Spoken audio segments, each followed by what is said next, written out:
Sarah, how are you? How's the sound? Is this good enough, or do I have to put on my earpiece for the mic? If you can hear me, perhaps wave back or tell me.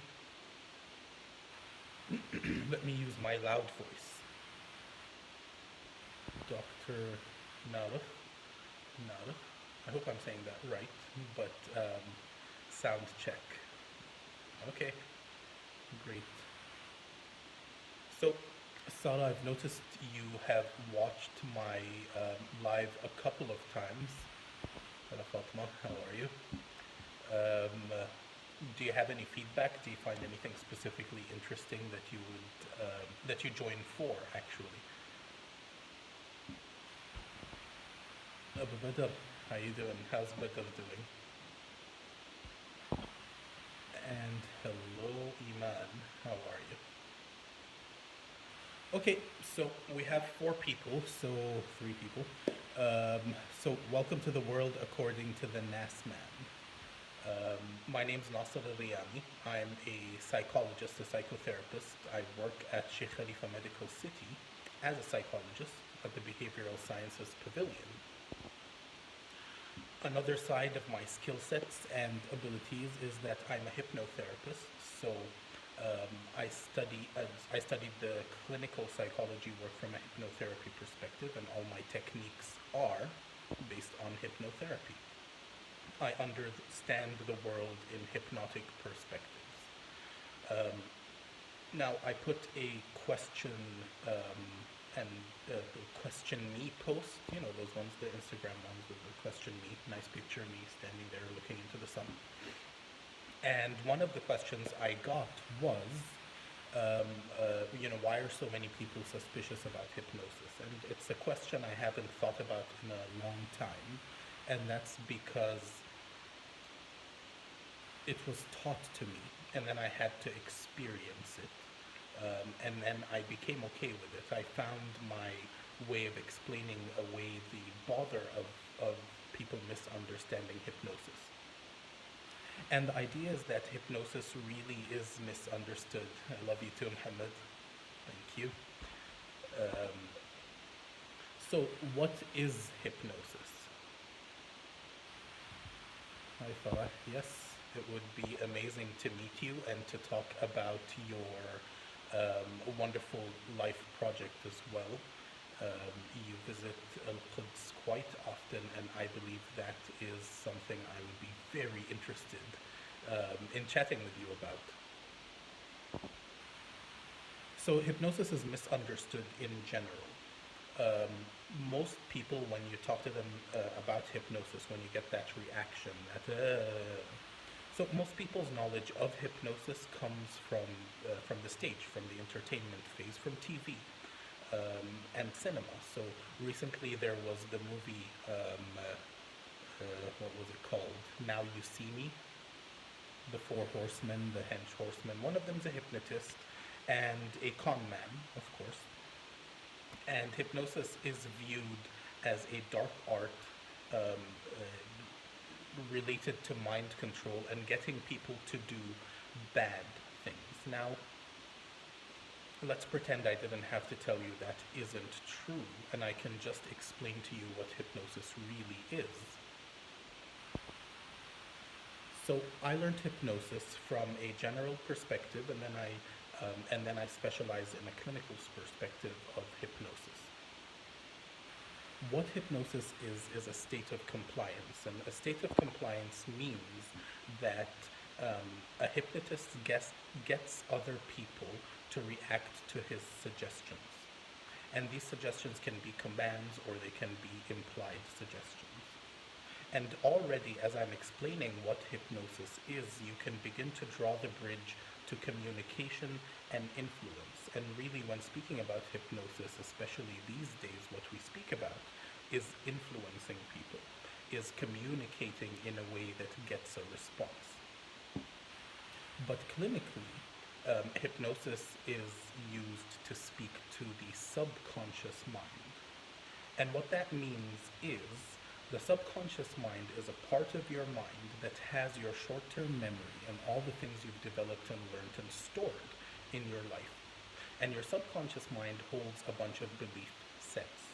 And what a belief is a um, is a statement about how the world works or about what the world is. And it is accepted to be true. It is acted upon in your behavior. Okay? So your subconscious mind is a storehouse of the beliefs that you have gained over your lifetime, and they determine your behavior, or they are reflected in your behavior. And why I say they are reflected in your behavior is because you don't necessarily know how to express these beliefs. You don't expressively believe them. You can even think consciously that you don't believe such a thing. However, your actions speak louder than your words, meaning belief systems are things that you act upon, not necessarily express explicitly. And you can express your belief systems explicitly and get them right sometimes. It's not a necessity. Here's the idea. So you're not laughing yet. We're going to get to the laughter yoga part, but I thought I would do some impression and sales. Okay. The idea really is, guys, that this is a platform where I hope to be able to consult with more people and help more people with their problems, be it their problems or their development, personal and professional development goals. And I speak, of course, from my background as a clinical psychologist and from my technical knowledge and know-how of hypnosis and neurolinguistic programming. And we're starting with the idea that most people are suspicious of hypnosis. And that's because in their minds, hypnosis is a dark art related to manipulation of the mind and basically conning people, stealing from people, or persuading people to do horrible things like give you all of their money or whatever. So hypnosis really can be described as a state of compliance. So from that understanding, as a hypnotist, you would seek to learn how to communicate in a way to get to the outcomes that you're looking for. And from a clinical context, you have a further definition of these outcomes that you're looking for, because the patient or the client or the person who's coming with a clinical condition defines that clinical condition through a bunch of symptoms. And the symptoms, what they really are, is a description of patterns of behavior or patterns of thinking or patterns of feeling. And all these things are triggered by concrete events in life. So you can take an understanding where you find the trigger of a behavior or the trigger of a feeling or the trigger of a thought from the external environment. And the more advanced understanding is to find the triggers within yourself. And clinically, what you want to do is you want to desensitize those triggers so that they are unlikely to produce the symptoms. Okay?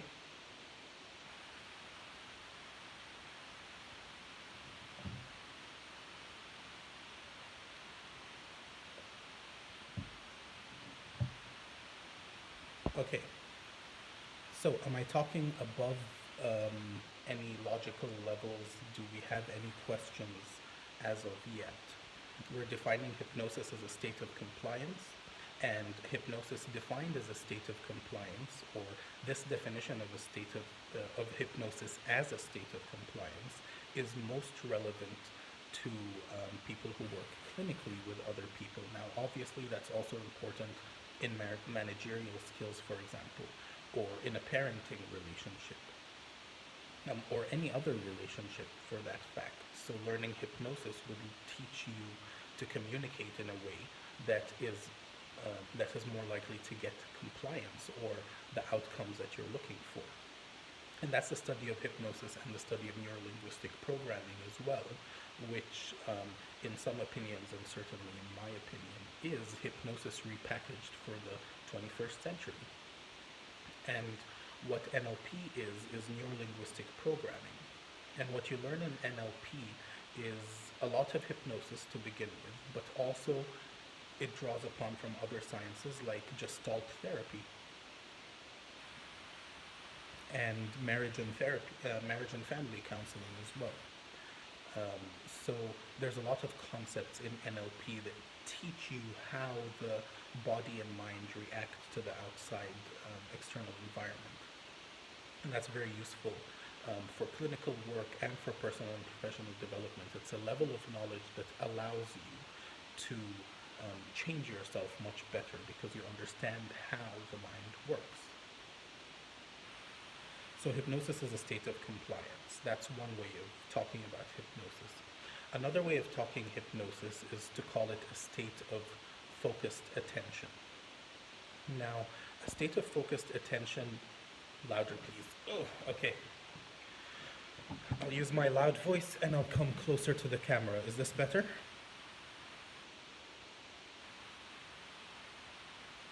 I'll have to assume it's better until I hear otherwise. I'll do my best. So, hypnosis is also a state of focused attention. Now, the person who coined the term hypnosis later wanted to change its name to monoideism. And what that means is he thought that hypnosis as a process was better defined as the act of staying focused on a single idea than its usual name, hypnosis, which is related to the god of sleep and the idea of sleep. Same, same. Alright, let me try one more trick.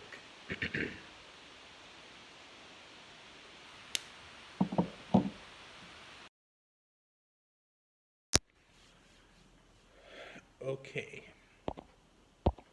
Hello, hello. Welcome to the world according to the NAS man. We're speaking a bit about hypnosis, and currently you guys came in on a sound check. I have now put on an earpiece with its own mic, and hopefully that's much clearer than without.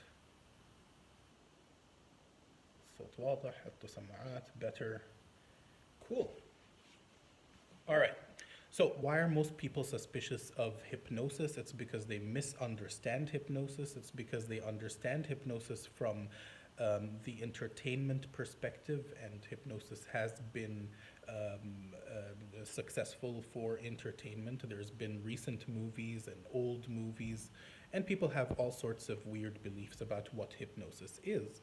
So instead of rejecting those ideas, I decided to just kind of give you a hypnotherapist's perspective. Thanks. And how I would define hypnosis. So, first we start with defining hypnosis on a hypnotherapist level as a state of compliance, and that means I learn how to communicate as a hypnotherapist in a way that is more likely to get me the results that I want.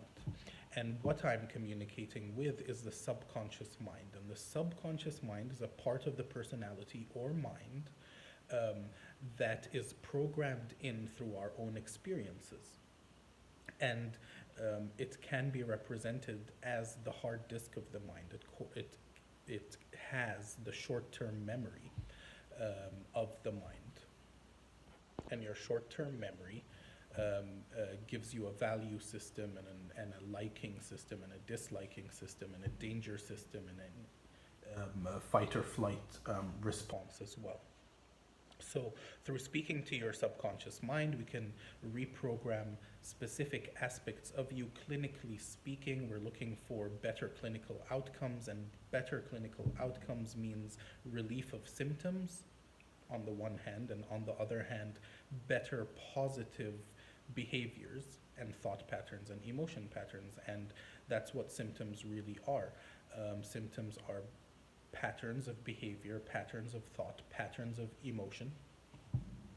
And as a hypnotherapist, you understand symptoms in a very different way to how psychologists understand symptoms. There's a lot of similarity as to what a symptom is, but a hypnotherapist tends to view symptoms as coping mechanisms. So they're ways that your subconscious mind has developed to help you cope with a deeper issue.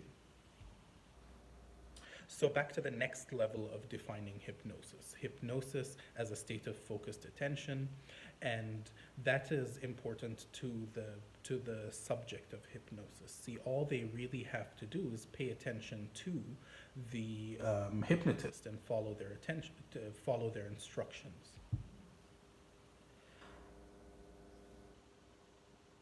From there, the hypnotist takes the mind through its metaphorical construct. So the language of the subconscious mind is story and metaphor. And what a hypnotist does is provides healing metaphors or fixing metaphors or balancing metaphors or reprogramming metaphors. Really, there are as many ways as there are minds out there who can speak in this manner. But what a hypnotist does is takes you inside in a state of focused attention and has you comply with a set of instructions and metaphors that direct the subconscious mind to relieve any conflict on the inside. Conflict consists of limiting beliefs and unhealthy emotional patterns, or another way to describe unhealthy emotional patterns, unwanted emotional patterns that lead to known negative results. There's many ways to talk about this, but you desensitize those by finding triggers, and you can find triggers in your unconscious mind. You can use your unconscious mind to find those triggers within you, so you can use your conscious mind to explore all of this, of course, but on a conscious level, you would be looking at triggers on the outside, external triggers. On a subconscious level, you'll be looking at internal triggers. So when you're triggered externally, what's the image or sound that comes to you in your mind? And a lot of times, work at a subconscious level is far faster and far more effective than work at a conscious level. And that's because the conscious mind is an analyzing mind, right? It is a very smart, sophisticated analysis system, but also it's limited by your scope of attention, okay?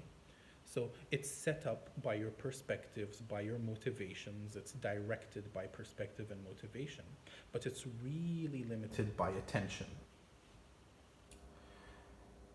And a good way to explain that would be perhaps to show you how visual information kind of gets blocked out. So most of you would be watching this on your phones, perhaps on your iPads, or maybe on a laptop. And as you focus in on me and what I'm saying, the peripheral vision kind of blurs out more. Now you can check the vision all around you. You'll just notice that as you focus on me, I become clear cut, or your telephone becomes clear cut, or whatever it is. And all the things around your zone of focus lose resolution, right? Your conscious mind is the least to know and the last to find out about any piece of information.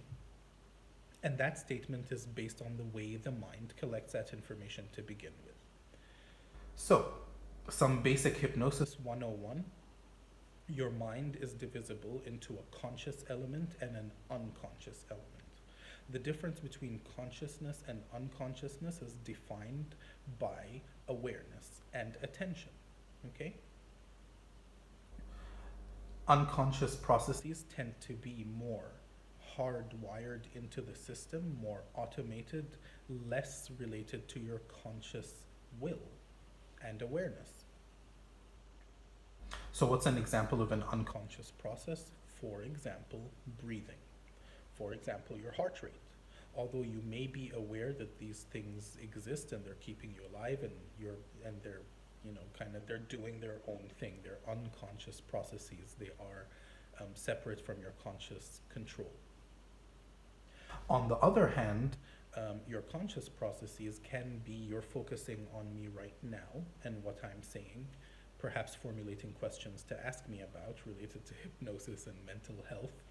Or maybe you're just wondering inside, oh man, when does he start the laughter yoga bit? That's the only thing I care about.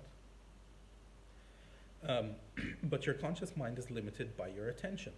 And of course, your conscious mind's attention is divided by your inner voice. Your inner voice is a subconscious process. It is that voice you talk to inside when you're thinking with yourself. So possibly it's that voice inside that's telling you this is boring and you have better things to do than watch this guy speak about the subconscious mind, for example. Or it's that other part of you that's telling you, oh man, can I tell him to get to the laughter yoga part? That's better. I read your mind. Well, I'm glad I did. Hypnotists are trained to take credit for any positive interaction within a 30-mile radius. Um, I'm not sure how online interactions work, but I'll take credit for it anyways. I knew that you were going to ask that, so I decided to answer it beforehand. Okay, looks like we're going to get into the laughter yoga part a little bit early. I'm going to cut my spiel a bit short. There's a difference between conscious processing and subconscious or unconscious processing. The unconscious bit can be subdivided again. So you have this part known as the subconscious mind, and it kind of sits somewhere in between the unconscious and the conscious mind, and it acts as a relay system. Your unconscious mind, the largest part of your unconscious mind is your body. These are the capabilities that you were born with. They give you the range of sensation and the range of actions that are available to you at any moment in time. And they're limited by the capabilities of your body, by the capabilities of your environment, by the capabilities of your social interactions. So the largest part of your unconscious mind really is your body, and that's because it is in charge of sensing everything. So you have your visual system, your auditory system, your olfactory system, your gustatory system, technically, but your gustatory system and your kinesthetic system. So your five senses. And your five senses are really more than just your five senses, but they kind of group up nicely into sight, hearing, smell, taste, and touch. All of these you know that you have, but you have no conscious control over. And a nice little exercise I like to do at this point is to ask you to pay attention to the big toe on your right foot.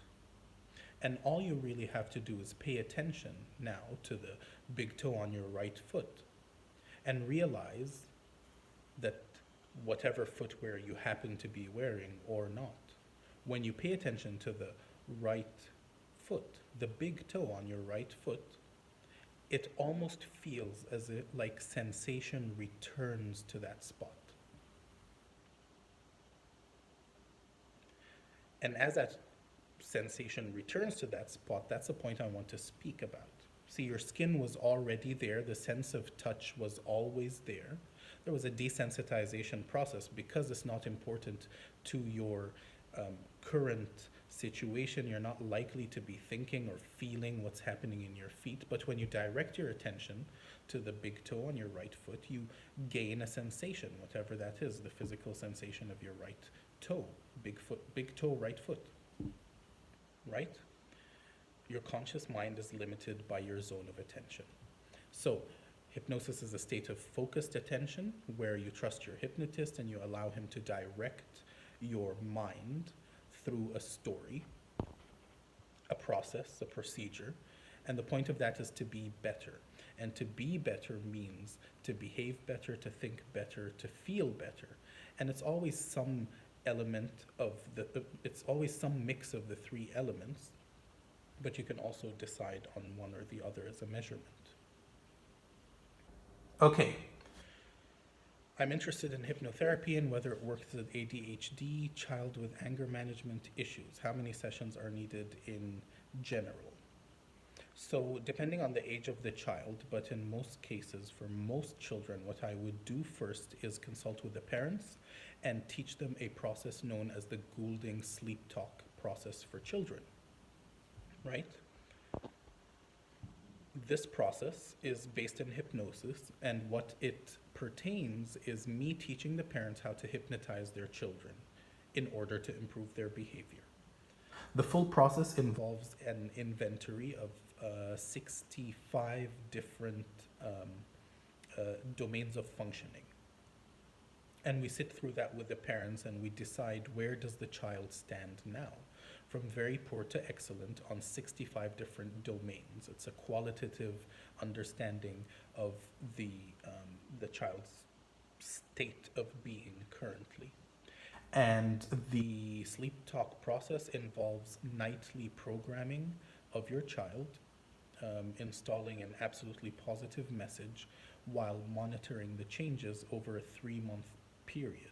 And the 3 month period is a foundation period, after which we assume enough work is done to be able to change the suggestions and target specific problems if they exist. Because a lot of the times when you apply the sleep talk process, many problems begin to dissipate, right? So, hypnotherapy for ADHD in children with anger management issues, hypnotherapy would work. What I would start with is teaching the parents to hypnotize their children, and they're going to use the nighttime sleeping process in order to make it easy. And we're going to use a process that's been running for 30 plus years, has its research organization behind it. It's called the Goulding sleep talk process for children. And it's based in hypnosis, parents hypnotizing their children for the purpose of behavioral improvement. And hypothetically, what it works on is increasing self esteem, therefore, building a platform for emotional intelligence, which means the child would be more resilient and better functioning, whatever that means. Cases differ between children. So, in general, the Sleep Talk Foundation process involves 3 sessions in 3 months. An initial session where the child's current state will be assessed, measured, so to speak, and the suggestion process, the hypnosis process will begin, applied by the parents, and then a session every month following on to do feedback. So the inventory will be reassessed, checking on the child for 3 months while the parents continue to do the hypnosis every night. Anything extra can be negotiated depending on what the case is, really.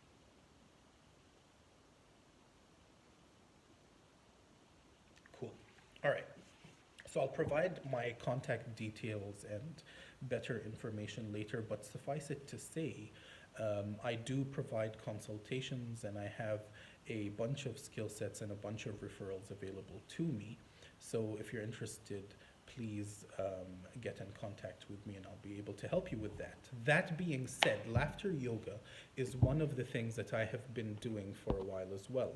One of the most recent events that I've done laughter yoga at was the Nursing Development Day at where I work, SKMC, Sheikh Khalifa Medical City in Abu Dhabi. I said, Masak hala. And we did laughter yoga with a bunch of nurses. They were having a nice little functional day, happiness and development, and a bit of yoga here, a bit of exercise here, work and environment safety stuff as well, health and safety. So we went in and I ran a 30-minute laughter yoga session with the nurses, and I was very happy to find that they were very appreciative and they loved it. And I've been doing laughter yoga every Sunday at 5 p.m. UAE time on Instagram Live. And the reason I do laughter yoga is because laughter is the best medicine. It's free, it has physiological effects, positive physiological effects, it has positive psychological effects. And it's really simple to do. It really just begins with a suggestion. Why won't you laugh with me for a moment?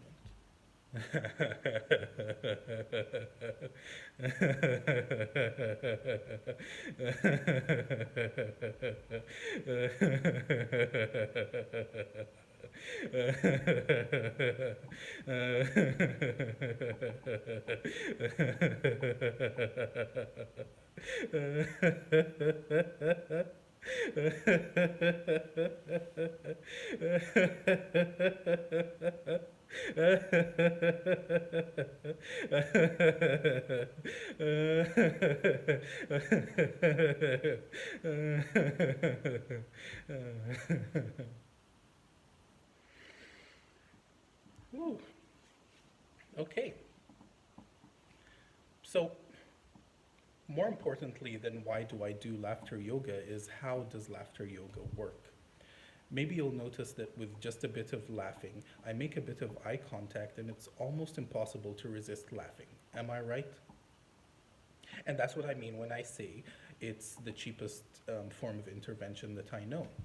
Now, depending on how long you laugh, what you really are doing is you're exercising your abdominal muscles because what you're doing is deep abdominal exercise.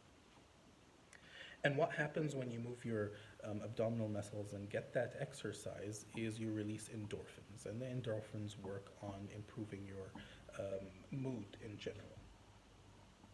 So that's one way in which laughter yoga is the best medicine, or laughter is the best medicine. Another way laughter works, or laughter yoga works, is through deep abdominal breathing. So the idea is you're getting more oxygen into your system. Actually, you're getting more air into your system. Technically, you might be getting more carbon dioxide into your system, but it doesn't matter. More air is good. You're increasing your lung capacity, you're exercising all these muscles, you're getting more of that endorphins thing, and you're moving your diaphragm. So your diaphragm is a breathing muscle, and it looks like a diaphragm. A diaphragm is this shape, right? And it sits right on top of your stomach muscles, and what it does is when you take a deep breath, it contracts downwards and allows your chest cavity to increase in size and volume. And the diaphragm is the seat of the soul or the seat of the emotional body. And what that means is that your diaphragm connects your breathing to your mind directly through the parasympathetic nervous system. You have a bunch of nerves known as the vagus nerve, and when they're activated, you get a relaxation response. And that relaxation response decreases inflammation, decreases cortisol, etc., strengthens your immune response in general. So, I lost my chain of thought. Yada, yada, yada, physical exercise, deep breathing, seat of the emotional body, right? So, when you're exercising your diaphragm, you get the chance to relax and release some more feel good hormones. And there are studies that show that emotional inventories change, improve with time, and remain improved for a significant amount of time. Laughter yoga was studied in several countries in several different environments. So there was a Bangalore study, which was a more general study. They looked at cortisol levels. There was an America study, which was a workplace study. So they took cortisol levels, a couple of physiological measures, and mood measures before and after. Um, and it's a wonderful social intervention. All you really have to do is grab a bunch of people together, make eye contact. You have a laughter yoga leader like myself, and start laughing. Laughing for no reason. Well, laughing because laughter is the best medicine. It's free, it's cheap, it's infectious, it's contagious. And if you laugh hard enough for long enough, you will gain physiological benefit, which will improve your mood and carry on to even better positive things later on.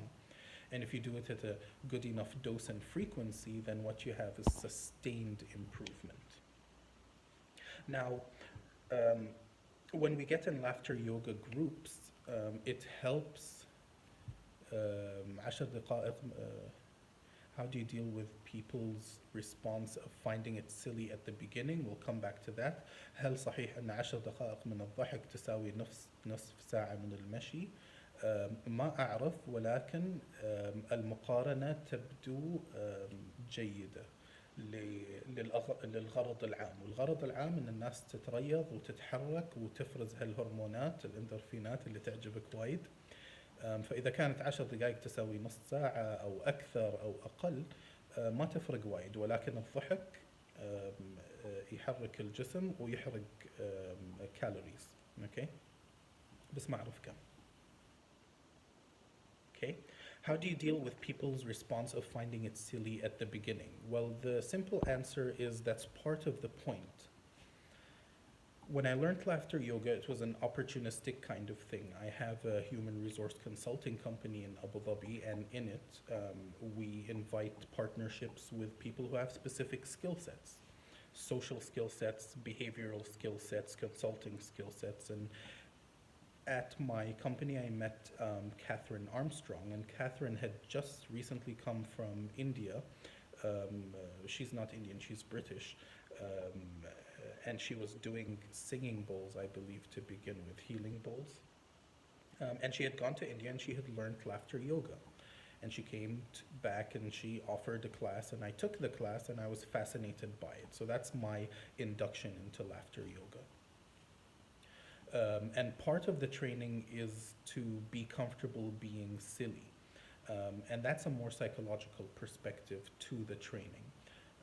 Once you've taken level 1 training and then level 2 training, you begin to understand that one of the roadblocks to successfully doing laughter yoga, and one of the things that you heal within yourself, is the fear of being silly. And really, the idea is the fear of having other people think you're silly. And a nice little story about that is I met Dr. Madan Kataria. In order to highlight this point, he asked me to look at his feet, and he was wearing one brown shoe and one navy blue shoe, and he was wearing mismatching socks. So people may find it silly, but you're very likely not to give a shit. Speaking of shit, shit is an acronym as far as I'm concerned. SHIT. Strategic Hypnotic Influence Techniques. And we all have shit. Our shit makes us feel bad. Our shit tells us what the world is. Our shit tells us how the world is supposed to work. And our shit dictates for us how we react emotionally, behaviorally, and with the thought processes. We all got shit. And I am an expert at changing that shit. Shit is strategic hypnotic influence techniques. Now, sometimes that S stands for secret, and other times it stands for self, and other times it stands for sophisticated. And hypnosis is my game, so I can teach you all the ways to change your shit, make your shit better. All right, so laughter. Laughter is the best medicine. Speaking of shit, laughter yoga has a couple of skits related to it. In order to get people to laugh, when it began, the program back in 1980, whatever, they started by telling jokes. And the jokes weren't cutting it. Basically, they became progressively less and less respectful jokes. Yeah? And given that this started in India in a conservative tradition, people started complaining. You can't really work with the jokes. So what Dr. Kataria did to solve this problem is to have laughter without joking. So what you do instead is you embody a sense of childlike playfulness. So you have a laughter yoga leader who will act out a few games very similar to Follow the Leader to get people to laugh. So hiking onto the idea of childlike playfulness, in between different laughter scenes or laughter exercises, what you would do is you would clap and it sounds like this. Very good, yay! Very good, yay! And that's connecting with the inner child, kind of like the kindergarten child. And the idea is, if you maintain that sense of playfulness and silliness and you just go with it, your body doesn't care if the laughter is genuine laughter to something funny or created laughter, like you're just laughing. In the end of the day, you get the physiological response, which brings about the psychological response. Now, when you have fun during the process, you just take a shortcut and you double the effects or triple the effects or quantifiably increase in magnitude, yeah? But regardless, if you're the type who's thinking, yeah, but it doesn't need to be genuine laughter. If you just do the laughter and you sustain it, it will give you the physiological effects, right? And the physiological effects will bring about psychological effects. And what I'm selling here is better and better, right? Because most people are worried, like, what if other people think I'm crazy? And for me personally, I've never argued um, the fact that I'm crazy or people thinking that I'm crazy. I just know my kind of crazy, and I quite enjoy it most of the time. Hi, hi. So we're doing a bit of laughter yoga, and we're going to start the laughter exercises. And one of the laughter exercises is greeting laughter, and it's really easy. So since we're on camera, I'll just do a wave here and laugh.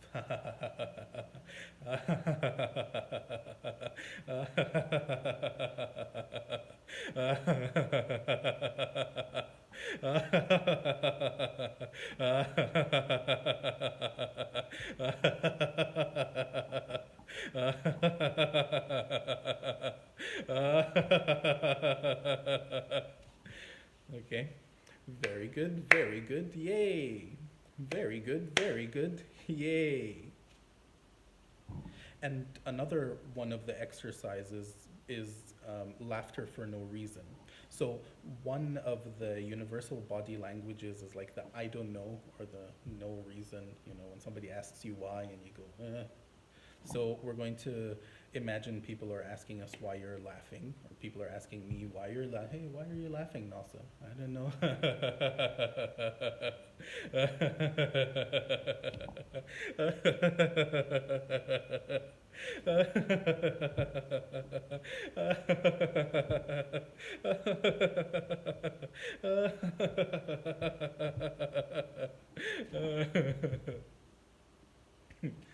Very good, very good, yay.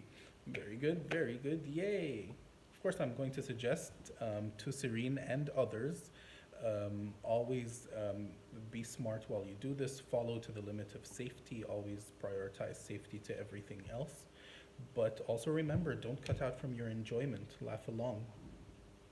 Okay? Another one of the laughter exercises is no money laughter. And the idea really is to turn out your pockets because you have no money.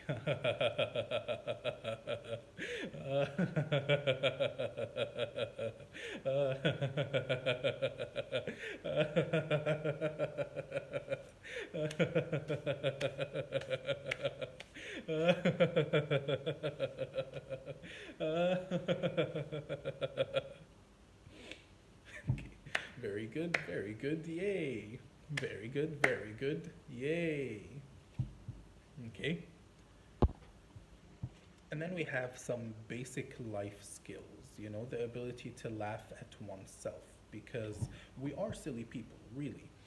As a hypnotist, I can tell you that you operate most of the time on automatic. Most of the time, you do things that you do without knowing why you do them, even when they're against everything that you want to do. And the things that you want to do and you do, you probably don't realize. And I know I said do, which is funny. But back to laughter yoga. Laughter is the best medicine. And there's no real reason to laugh beyond that laughter is the best medicine. It's infectious, it's contagious. Your body doesn't care if you're laughing genuinely or just faking it, because it will bring about physiological responses like deep abdominal exercise and diaphragmatic breathing and oxygenation of the blood and the release of endorphins and the reduction of cortisol and the strengthening of the immune system. And of course, it feels good after a while.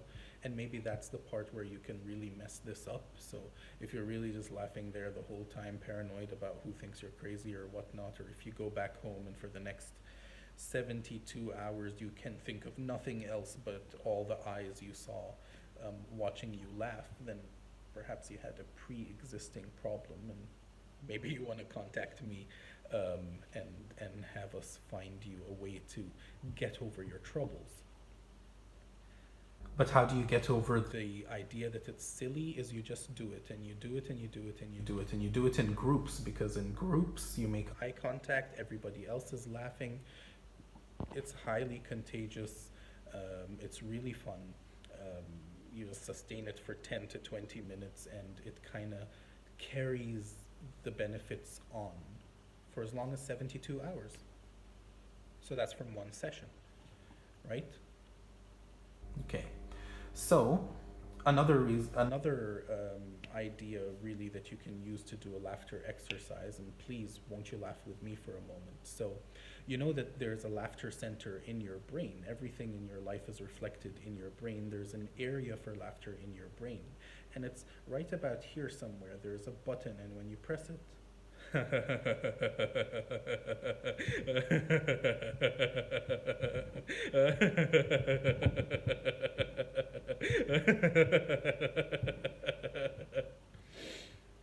okay then.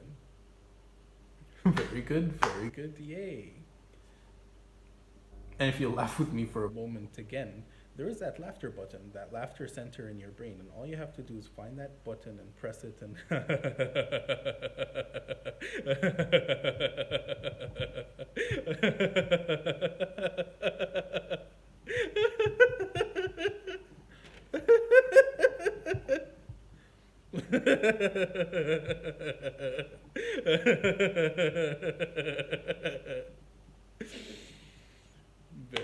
very good, yay. Very good, yay. Maybe another one of my favorite laughter yoga exercises is mental floss. And I'm going to assume that all my followers are dentally aware that they need to floss every day. I'm going to pretend that I do every day. And just like there is dental floss, you can have a mental floss. And what mental floss does, it removes all the negativity from the corners of your brain. And here's what I want you to do. Hold up your finger and roll up some mental floss.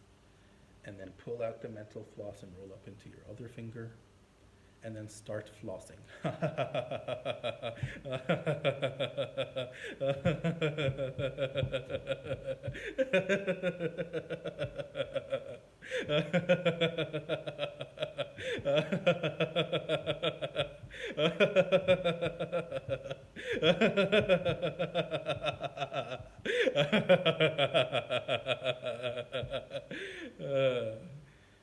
Okay, get rid of that floss. That one's filled up. All right, got another yarn of floss. Get it? Another yarn. There we go. Nice and ready. Mental floss. Start flossing.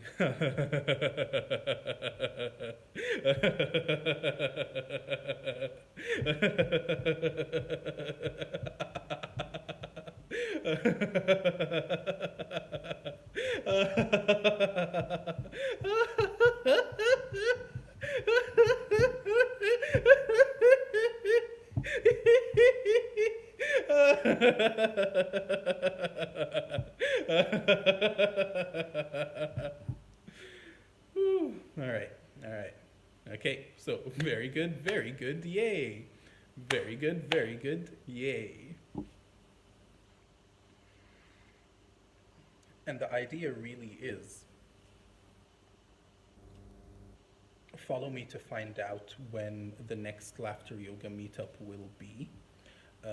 Leave me any questions that you need answered about your mental health issues, your goals, your ambitions, feedback about joining these sessions with me. And remember, laughter is the best medicine. It's free, it's infectious, it works, and results last. So why won't you laugh with me for a moment?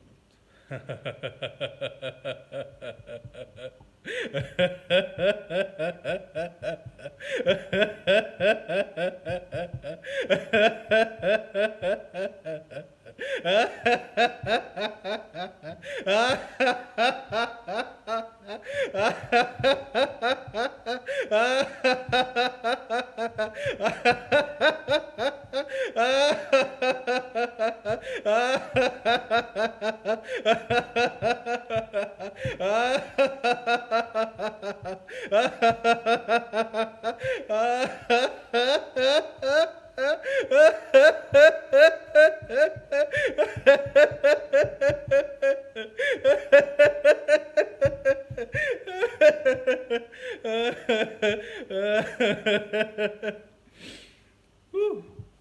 Very good, very good, yay. Very good, yay. So, as a quick wrap up, laughter works because it gives you deep abdominal exercise and the release of endorphins. It gives you diaphragmatic breathing and the activation of the parasympathetic nervous system. It gives you psychological benefits, feeling good, and the psychological benefits tend to last for around 72 hours. And other physiological benefits like stress reduction, shown through the reduction of cortisol levels. And it works by combining a bit of exercise, a bit of laughter, a bit of breathing with a lot of childlike playfulness.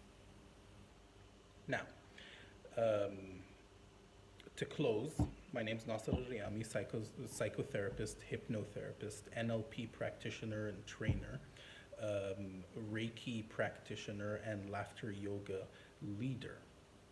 Every Sunday at 5 UAE time, I'll be going online live, doing some more laughter yoga and some shameless advertising, perhaps some information here and there, education. I will be speaking until I get questions, and then when I get questions, I will be answering them to the best of my ability, and I will appreciate them very, very much. For this week, we started with why is there suspicion around the idea of hypnosis? And we explained that people misunderstand hypnosis, and the reason is because they get their information from the media and the entertainment business, and that's all well and fair, but when I speak about hypnosis, I'm a hypnotherapist, and I understand hypnosis from at least 3 different levels of analysis, and they're all clinical, and I use hypnosis to change people's minds, to change people's lives every day. If you would like to ask any questions about mental health or personal and professional development, please leave me your questions online and I'll attempt to answer them on the next at the next live. The live will utilize laughter yoga, and I really wish that you leave me your little laughter emojis if you've laughed along, if you've had a good time. Now, to close, we're going to do the humming meditation. The humming meditation calms you down after spontaneous laughter. I'm going to take 3 deep breaths and I'm going to let them out by humming as slowly as I can. So, hum.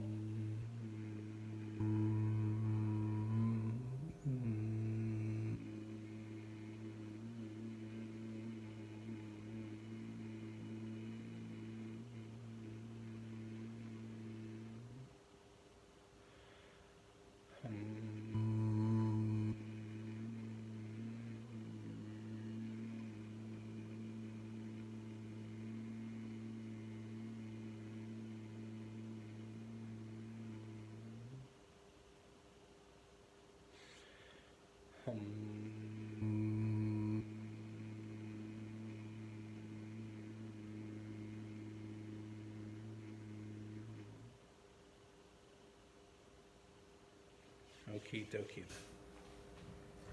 So, my name is Nasser Al-Riyami, psychotherapist, hypnotherapist, NLP practitioner, Reiki practitioner, laughter yoga instructor, energy healer, etc., etc. I work from Abu Dhabi every Sunday at 5. I'm going to go on Instagram Live, and everything will be based and starting with laughter yoga, and I do hope you laugh along. If you'd like to set up or arrange a consultation or a training, please leave me a message and I'll get back to you as soon as possible. And my motto is, every day in every way it gets better and better. So let me know what you thought of this video, the information in it, if I missed out any information. How do you like my stream of consciousness? Thanks for following. See ya.